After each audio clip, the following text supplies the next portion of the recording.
তো হ্যালো বঙ্গবাসী, শুরু করা যাক আজকের মিনি ব্লগ। আমি বেসিক্যালি কারণ ছাড়া কোনো ব্লগ বানাই না, আর যেহেতু আজকে বানাচ্ছি তার মানে নিশ্চয়ই কিছু কারণ আছে। আজ আমি যাচ্ছি কলেজ। টিচার্স ডে অনেক দিন আগেই শেষ হয়ে গেছে এবং আমাদের কলেজে এতদিন লেটে গুরু প্রণাম অনুষ্ঠান হবে। তো আমি আর ভাই এখন যাচ্ছি টোটো করে।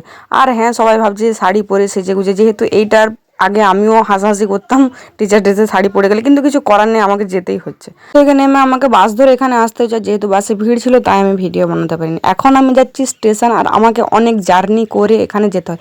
আর হ্যাঁ, আমি যাচ্ছি রেল লাইন পেরিয়ে। আর রেল লাইন পেরানো খুবই একটা মারাত্মক কাজ, কেউ কিন্তু রেল লাইন চট করে পেরিও না, সবাই ওভারব্রিজ দিয়ে যেও, ঠিক আছে, স্টেশনে থাকে। আমি এখন যাচ্ছি টিকিট কাউন্টারে টিকিট কাটতে। কি কষ্ট এই জলে কাদায়। আর এই হচ্ছে আমার শাড়ির অবস্থা, কারণ আমি শাড়ি পরে হাঁটতে পারছি না, তো গুজিয়ে নিয়েছি। আমাকে দেখে ঠিক মনে হচ্ছে না যে মাছ বিক্রি করতে যাচ্ছি।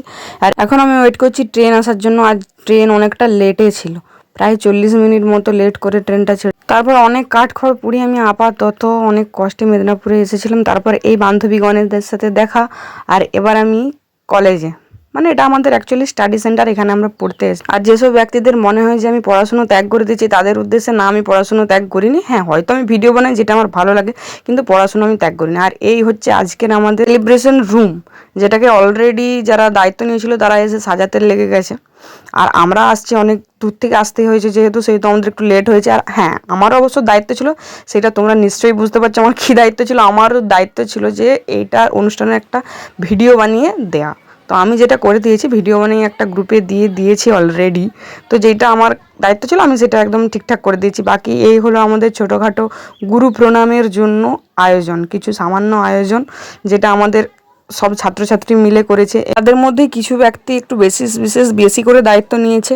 আর এবার যেহেতু আমরা গুরু প্রণাম অনুষ্ঠানের আয়োজন করেছি, সেহেতু আমাদের স্টাডি সেন্টার মানে কলেজে যেই রবীন্দ্রনাথের, কবিগুরু রবীন্দ্রনাথের মূর্তিটি আছে, তাতে মাল্যদান করে আজকের অনুষ্ঠানের শুভ সূচনা। আর আমাদের মাননীয় শিক্ষক মহাশয় তিনি কবিগুরুর গলায় মাল্যদান করে আজকের অনুষ্ঠানের শুভ সূচনা করেছে। গুরু ব্রহ্মা গুরু বিষ্ণু গুরুদেব মহেশ্বর গুরু সাক্ষাৎ পরম ব্রহ্ম তস্মৈ শ্রী গুরবে নমঃ। আমার তরফ থেকে আমার সমস্ত শিক্ষকদের চরণে প্রণাম শতকোটি, কারণ তাদের জন্যই যেটুকু শিখেছি, যেটুকু জেনেছি, সমস্ত কিছু তাদের জন্যই। তারপর যার জন্মদিন উপলক্ষে টিচার্স ডে সেলিব্রেশন হয়, তার চরণে প্রণাম জানিয়ে আমাদের ক্লাসের বন্ধু বান্ধবীগণ সমস্ত শিক্ষকদের বরণ করে নিচ্ছে। আর এই যে সামনে ক্যামেরা হাতে কেষ্টচরণ, ইনি বাবু সরবেন না। ইনি ঠিক করেছেন যতক্ষণ না আমার ভিডিও হবে ও আমার মোটামুটি ভিডিওতে থাকবে আর নিজে হাইলাইট হবে। আমি হচ্ছে গুড স্টুডেন্ট, সেই জন্য মানে ফার্স্ট বেঞ্চে বসেছি। আর আমার বন্ধু বান্ধবীগণ সবাই পিছন দিকে বসেছে। হাই ফাই আমি হাই ফাই না বেসিক্যালি সেরকম কিছু না, যেহেতু আমি ভিডিও বানাবো সেই জন্য আমি প্রথমে এসে বসেছি, কারণ পিছনের দিকে থাকলে আড়াল হয়ে যাবে। তারপর সমস্ত শিক্ষকদের উত্তরে দিয়ে আরও একটু সম্মানিত করা হলো। পর মাননীয় সুজয়বাবু অনুষ্ঠানের শুভ উদ্বোধন করলেন এবং উদ্বোধনী সঙ্গীত গাওয়ার জন্য আমাদের ক্লাসমেটকে একজনকে ডেকে নিল, অবশ্যই যে গান জানে।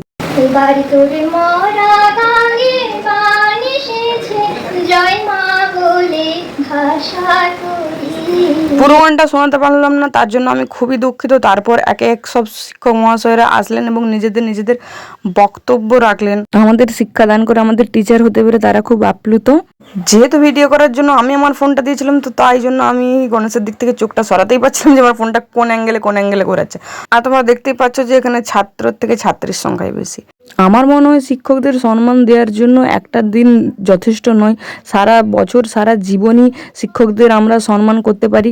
এরপর একে একে সমস্ত স্যারেরা তাদের নিজ বক্তব্য স্থাপন করলেন এবং তারপর আমাদের ক্লাসমেট যারা নৃত্য পরিবেশন করবে বলেছিল তারাই একের পর এক নাচ করলো। এবং তাদের মধ্যে আমার এই বান্ধবীটা থেকে আমি জানাই কুর্নি সারি, তার এই নাচ দেখে আমার তো মাথার তার কেটে গেছিলো। তবে আমার মতো আরও অনেকেই ছিল যারা শখ ছিল, তবে আমি এই বান্ধবীকে জানাই তার সাহসিকতার জন্য, কুর্নিস বান্ধবী তুমিই পারবে।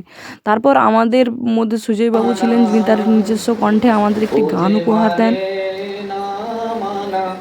আখি ফিরাইলে বলে না না না, ও যে মানে না মানা।